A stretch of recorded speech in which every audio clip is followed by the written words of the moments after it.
Welcome to Story Tales. Please like this video and subscribe to Story Tales. I hope you enjoy the story. Let's begin.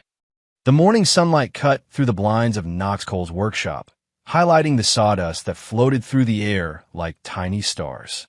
Knox wiped the sweat from his brow with the back of his hand, leaving a streak of wood stain across his forehead.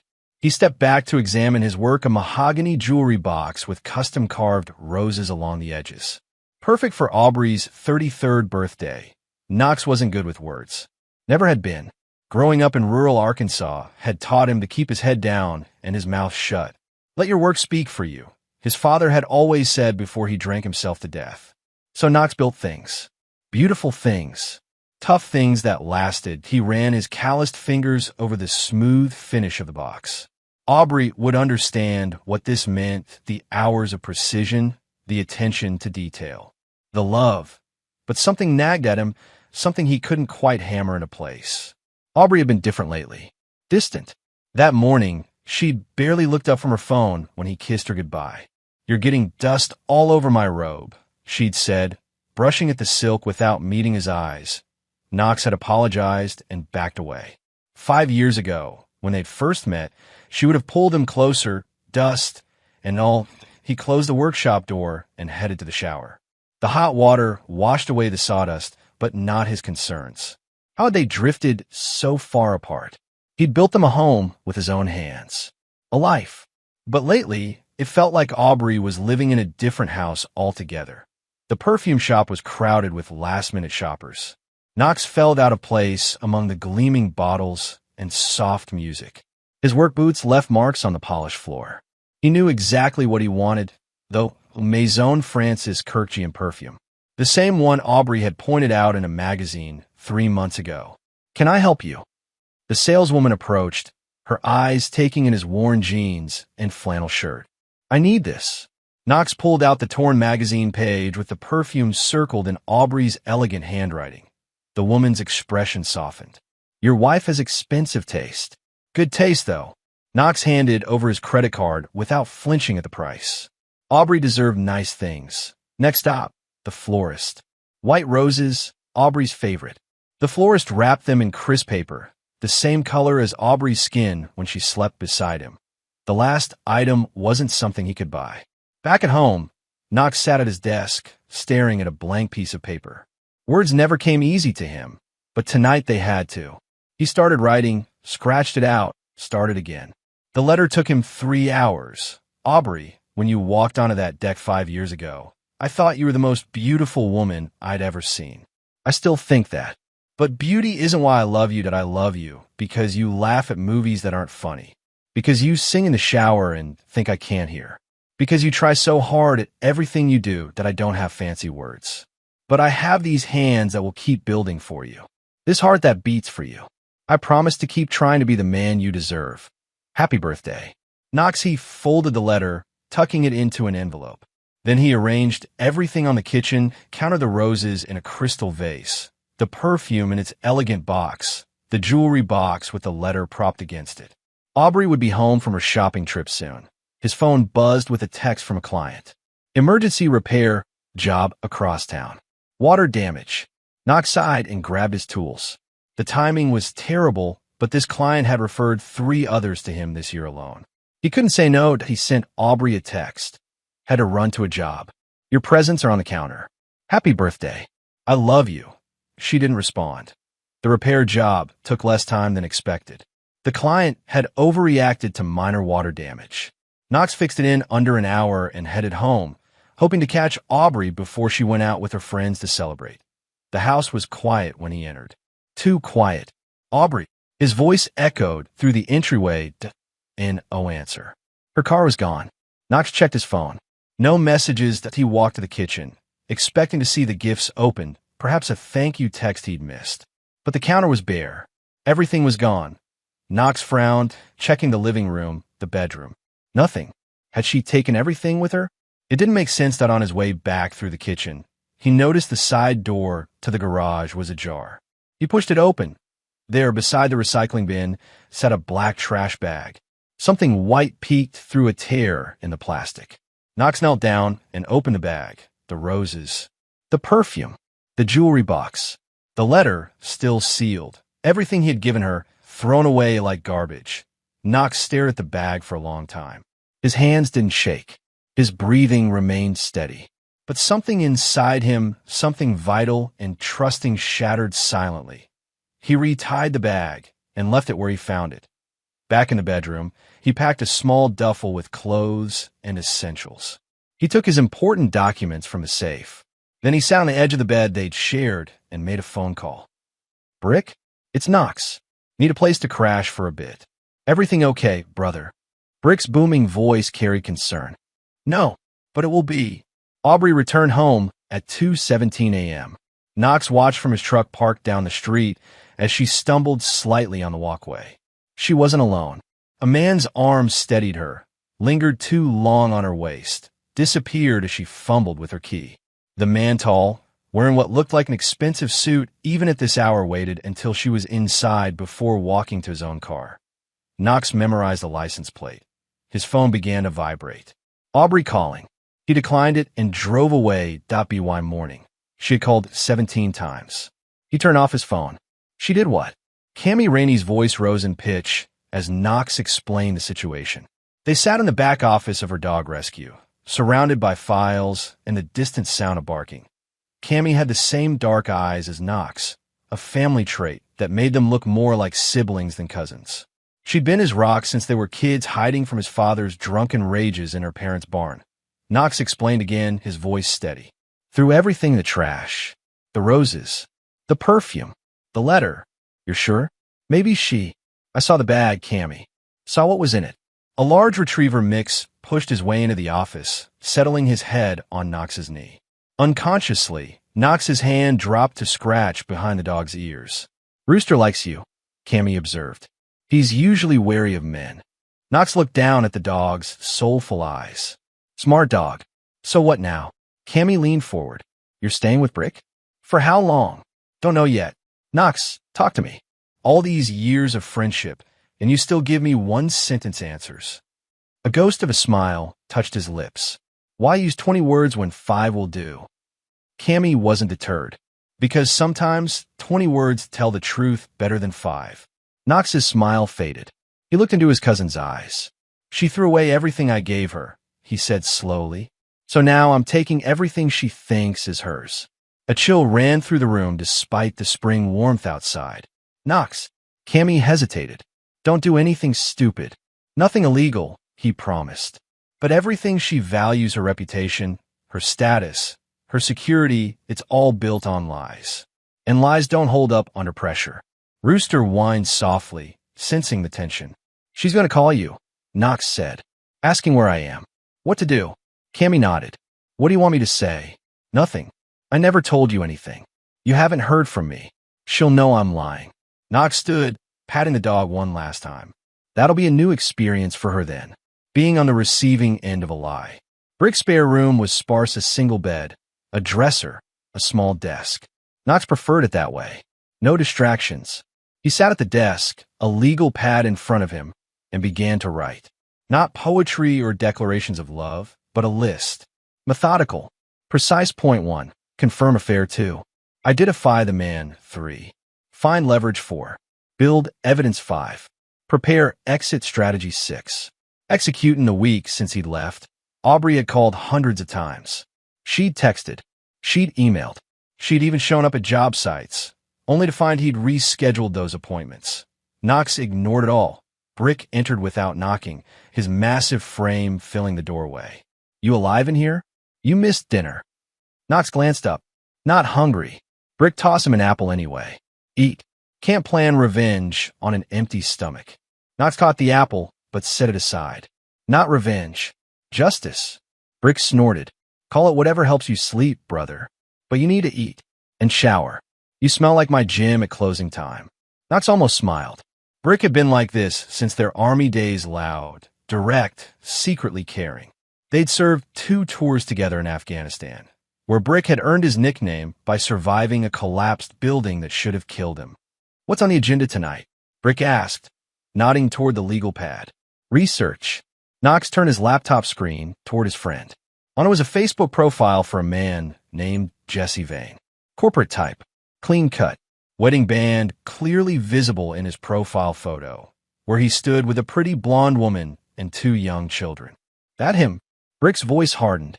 Think so. Need to confirm. How'd you find him? Process of elimination. Aubrey's phone records. Social media connections. Mutual friends. Rick whistled. Remind me never to piss you off. Knox continued scrolling through Jesse Vane's profile. He works at Midwest Financial. Project manager. Lives in Overland Park. Wife's name is Bethany. Kids are 8 and 6. You're going to ruin him. Knox shook his head. No, he's just a symptom. But I need to understand the whole disease. What does that mean? Knox finally took a bite of the apple. It means I need to meet his wife. The cookout was in full swing when Knox arrived. The mutual friend Dave Thompson, who'd hired Knox to build custom shelving last year, waved him over. Knox, didn't think you'd make it. Where's Aubrey? Couldn't make it, Knox replied, handing over a 6-pack of craft beer. Work thing. Dave looked surprised, but didn't press. Well, grab a plate. Burgers are almost done. Knox moved through the crowd, nodding at familiar faces, answering polite questions about business. He kept his eyes open, scanning for his target. He found her by the drink table, pouring lemonade for a young boy. Bethany Vane looked different in person than in her photos, more tired, her smile not quite reaching her eyes. The boy tugged at her hand, saying something about the swing set, and she nodded, watching him run off. Knox approached casually. Your son. Bethany looked up, startled. Yes, Ethan. He looks like you. Knox held out his hand. Knox Cole. I build things. Bethany Vane. Her handshake was firm despite her delicate appearance. I break things, apparently. Knox raised an eyebrow at the unexpected response. Bethany laughed nervously. Sorry. Bad joke. What kind of things do you build? Custom furniture. Home renovations. Whatever needs fixing. Anything broken beyond repair. There was something in her tone, a brittleness that told Knox she wasn't talking about furniture anymore. Some things, he admitted, but mostly it's about deciding what's worth salvaging. She studied him, then gestured to 2 empty chairs away from the main crowd. Want to sit? I could use a break from. She waved vaguely at the party. They sat in surprisingly comfortable silence for a few minutes, watching the children play on the swing set. How do you know Dave? Bethany finally asked. Built his bookshelves. You, college friends with his wife. Our husbands work together. She sipped her drink. Speaking of husbands, where's yours? Wife, Knox corrected. And we're taking some time apart. Bethany's eyes sharpened with interest. Recently, 2 weeks. I'm sorry. She didn't sound sorry. She sounded curious. May I ask why? Knox regarded her steadily. She's seeing someone else. Bethany didn't flinch, didn't offer platitudes. Instead, she raised her plastic cup in a mock toast. Welcome to the club. Understanding passed between them like an electric current. How long have you known? Knox asked quietly. 6 months, 2 weeks, 3 days. She smiled bitterly. But who's counting? Why stay? The kids. The mortgage. The fact that leaving means admitting failure. She shrugged. Take your pick. You deserve better. So do you, she replied. What are you going to do about it? Knox considered his answer carefully. I'm still deciding. She leaned closer. Well, when you decide, I'd love to hear your plan. I've run out of ideas for mine. A little girl ran up, interrupting them. Mommy, Ethan won't let me on the swing. Bethany sighed. Duty calls. She stood, then hesitated. It was nice meeting you, Knox. Likewise. She walked a few steps, then turned back. If you ever want to compare notes. She pulled out a business card and wrote a number on the back. My personal cell. The one my husband doesn't check. Knox took the card, understanding its significance. I'll be in touch. You want me to do what? Leland Bell stared at Knox across the diner table, pushing his glasses up his nose. Document everything, Knox repeated. Video, audio, text. Edit it together. Tell a story. Leland, Bethany's cousin and a skilled videographer, shook his head. Man, this sounds like revenge porn. No sex. No nudity. Just truth. Knox pushed an envelope across the table. 3,000 now. 3 more when it's done. Leland's eyes widened at the amount. I don't know. It's legal, Knox assured him. Everything will be obtained legally. Everything shown will be fact, just presented effectively. And the purpose? Justice. Knox took a sip of his coffee. Your cousin has been hurt enough. Leland's resistance weakened visibly. Beth's a good person. She doesn't deserve what's happening. Neither does anyone else who will be hurt if this continues. Leland fingered the envelope. I have conditions. No kids in the footage. Nothing that could harm Bethany or her children. Agreed. And if I think it's going too far, I walk. Keep the first payment, but I'm out. Knox nodded. Fair. Leland finally took the envelope. What's the timeline? 3 weeks. I need it ready by May 12th. What happens May 12th? Knox's expression revealed nothing. A party. The laptop screen glowed in the darkness of Brick's spare room. Knox scrolled through files, organizing them meticulously. Emails, text messages, photos, financial records. Each one a nail in a coffin. He was building. He'd accessed their joint accounts and discovered money transfers dating back 8 months, small amounts at first, then larger sums, all going to a private account he'd never known about. He'd found Aubrey's secret email account, still logged in on their home computer, which contained not only exchanges with Jesse, but also communications with a competing furniture designer.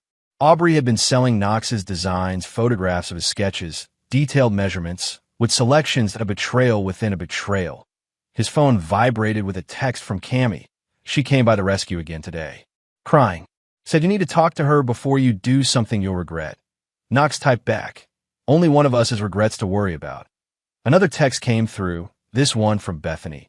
Jay just told me he has to work late again. If you want a document, tonight's your chance. Crystal lounged downtown. Knox grabbed his jacket and keys. On his way out, he passed Brick in the living room. Operation Dirtbag Surveillance. Brick asked without looking up from his TV show. Something like that. Want backup? Knox shook his head. Just be ready to pick me up if I send a text. Don't want to leave my truck there. Roger that. Brick made a mock salute.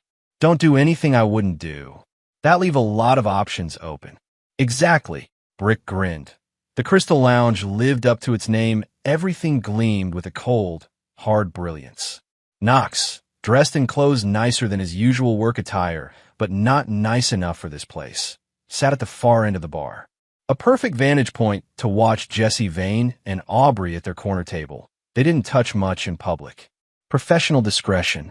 But Knox recognized the intimacy in their body language, the way Aubrey leaned forward slightly when Jesse spoke, the way Jesse's eyes lingered on her neck. Knox ordered a whiskey and pretended to check his phone while activating the recording app Leland had installed.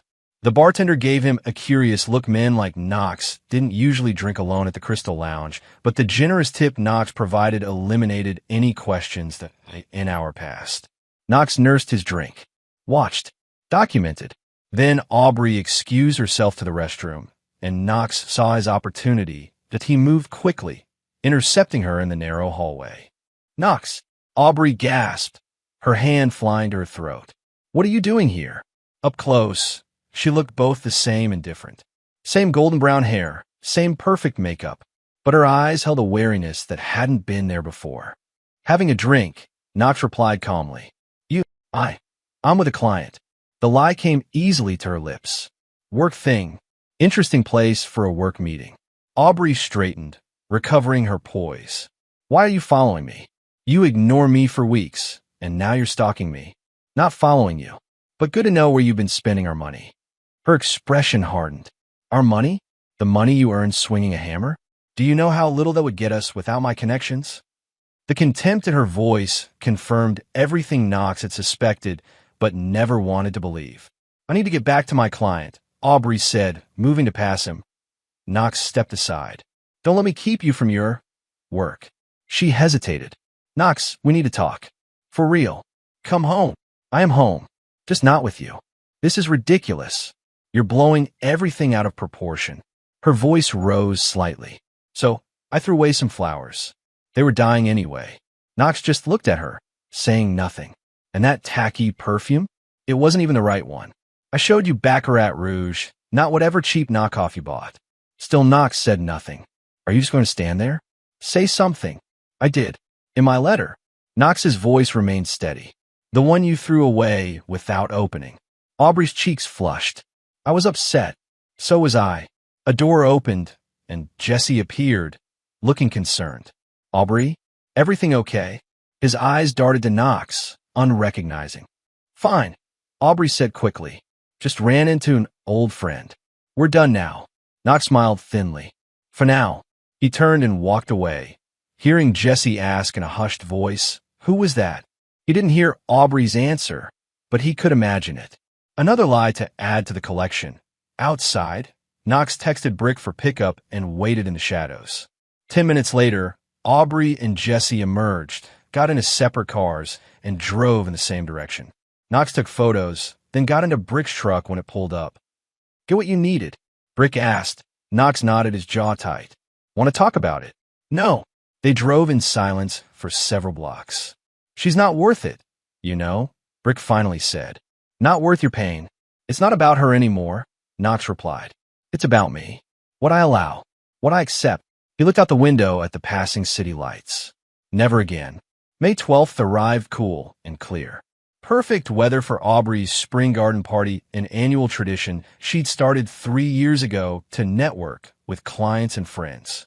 In reality, it was a showcase, a performance. Aubrey playing the role of the perfect hostess in the perfect home with the perfect life. Knox adjusted his tie in the mirror of Brick's bathroom. He bought a new suit for the occasion, charcoal gray, perfectly tailored. Not his usual style, but appropriate for what was to come. Brick leaned against the doorframe, arms crossed. You sure about this? Yes. There's still time to walk away. Start fresh somewhere else. Knox shook his head. I did nothing wrong. I'm not the one who should leave. Brick sighed. Just remember, jail cells are even smaller than my spare room. Everything I'm doing is legal. Legal doesn't mean smart. Knox turned to face his friend. Are you with me or not? Brick straightened up. Always with you, brother. Till the wheels fall off. They drove separately to the house Knox had renovated with his own hands, where he'd built custom furniture for each room, where he believed he was building a future. Now it was just a stage for the final act. The party was in full swing when Knox arrived. At least 30 people milled about the backyard, drinks in hand, admiring the flower beds Knox had installed last spring. A catering team served appetizers. Someone had hired a string quartet. Knox spotted Cammie by the bar, looking uncomfortable in a sundress. She'd agreed to come as moral support, though she'd made her concerns clear. When she saw Knox, her eyes widened in warning. Too late. Aubrey had seen him too. She broke off her conversation with an older couple and walked toward him, her face a mask of pleasant surprise. Knox, I didn't know you were coming. Her voice carried just enough for nearby guests to hear the concerned wife welcoming her estranged husband. Wouldn't miss it, Knox replied, accepting a glass of champagne from a passing server. Aubrey leaned closer, her smile fixed. What are you doing? Attending a party. In my house. This isn't the time or place for whatever this is. Her eyes darted around, checking who might be watching. It's exactly the time and place. Knox raised his glass. To new beginnings. Confusion flickered across Aubrey's face, quickly replaced by caution. We should talk privately. Soon. Knox stepped past her, moving toward the center of the gathering, that he spotted Jesse Vane near the koi pond, his arm around his wife's waist. Bethany saw Knox and gave an almost imperceptible nod. Everything was in place.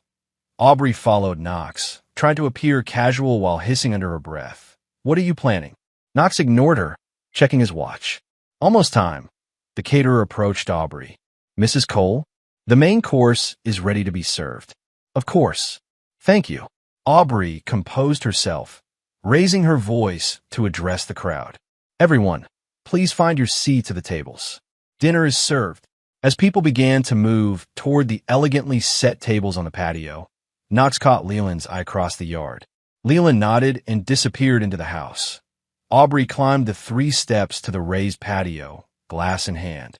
Before we eat, I want to thank everyone for coming to our annual spring gathering. Your friendship means the world to us. Us. As if Knox had been part of the planning. As if they were still a team.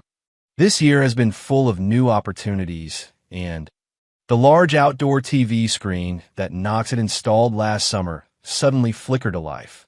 Aubrey faltered mid-sentence. I'm sorry, I didn't. She looked around frantically for the remote. Too late, on the screen appeared a title, Trash Bag Roses, a documentary. The first image was the trash bag Knox had found in the garage, followed by slow-motion footage of him opening it to reveal the discarded gifts. The letter, the roses, the perfume. Gasps rippled through the crowd.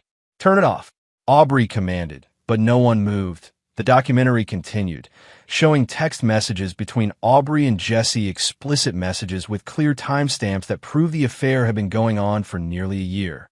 Then came the financial records. The transfers.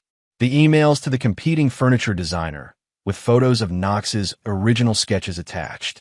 "I can explain," Aubrey said desperately, but her voice was drowned out by the murmurs of the guests. The screen showed security camera footage from the Crystal Lounge parking lot, Jesse and Aubrey arriving separately, leaving together. Then came testimonials. Former friends who'd covered for Aubrey. A hotel receptionist confirming their frequent visits. Finally, the camera focused on Knox himself, sitting in what looked like an interview setting. "I built my business from nothing," Screen Knox said calmly. "I built our home with these hands. I thought I was building a life." He held up the trash bag. This is what she thought of that life. The screen went dark. Silence fell over the party.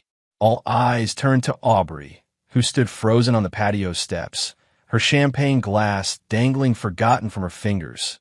Across the yard, Jesse was already moving toward his car, but Bethany blocked his path. She held up her hand, on which her wedding ring glinted in the afternoon sun. Then she removed it and dropped it at his feet. "You should go, Jesse," she said loudly enough for everyone to hear.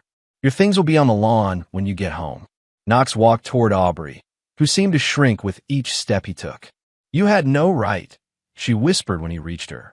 "I had every right," Knox replied, "to the truth. I'll sue you for this. For invasion of privacy. 4. Everything shown was obtained legally.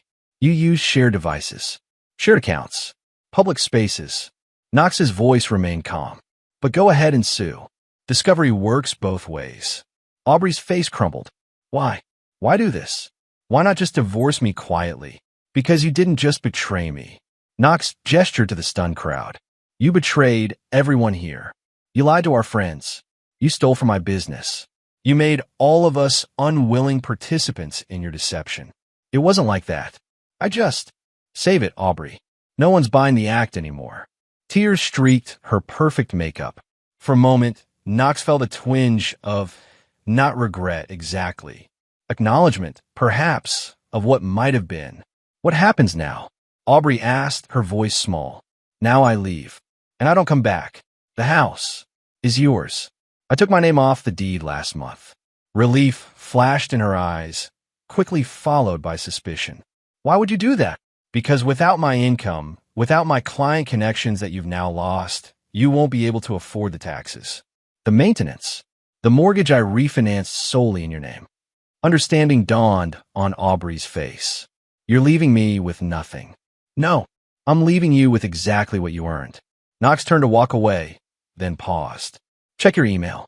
You'll find documents transferring ownership of Cole Custom Designs to me alone, removing you as a beneficiary from all my accounts, and formally dissolving our partnership, business and personal.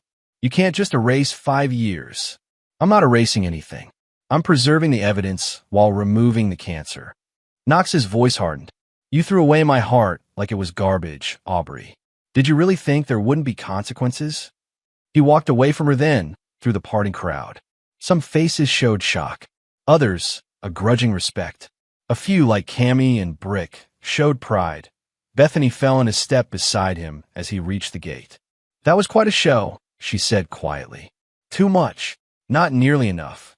She smiled grimly. "What now?" "Now we rebuild." Knox held the gate open for her, without lies as the foundation. Behind them, Aubrey's voice rose in anger and desperation, but the words no longer mattered. Knox didn't look back. 3 months later, Knox stood on the edge of a red rock cliff, watching the sun set over Monument Valley. The vast landscape made human problems seem small by comparison. Rooster, the retriever mix who had somehow become his dog after the party, sniffed along the edge of the trail, his tail wagging contentedly. Knox had finished his cabin last week, a a small, solid structure on land he'd bought years ago as an investment. Just big enough for a man and his dog. Just remote enough for peace. His phone buzzed in his pocket. A text from Cammy. Brick says the new gym setup is bringing in clients like crazy. When are you coming back to see it? Knox smiled and typed back soon. Still have sketches to finish. Another text came through, this one from Bethany. Nonprofit paperwork approved. Second Chance Financial is officially a 501c3. Board meeting next month? I'll be there. The sun dipped below the horizon, painting the sky in shades of orange and purple.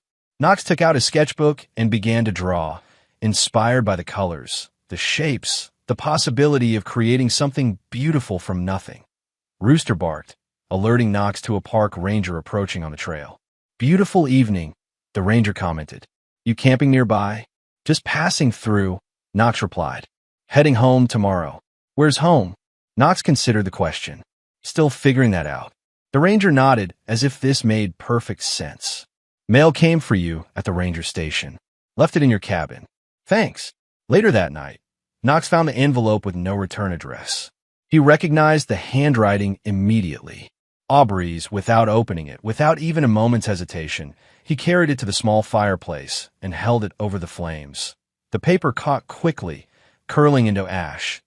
Whatever words Aubrey had written, apologies, explanations, accusations, they didn't matter anymore. Knox had moved beyond the need for her voice in his life. He watched the last embers die, then turned away. Tomorrow was waiting.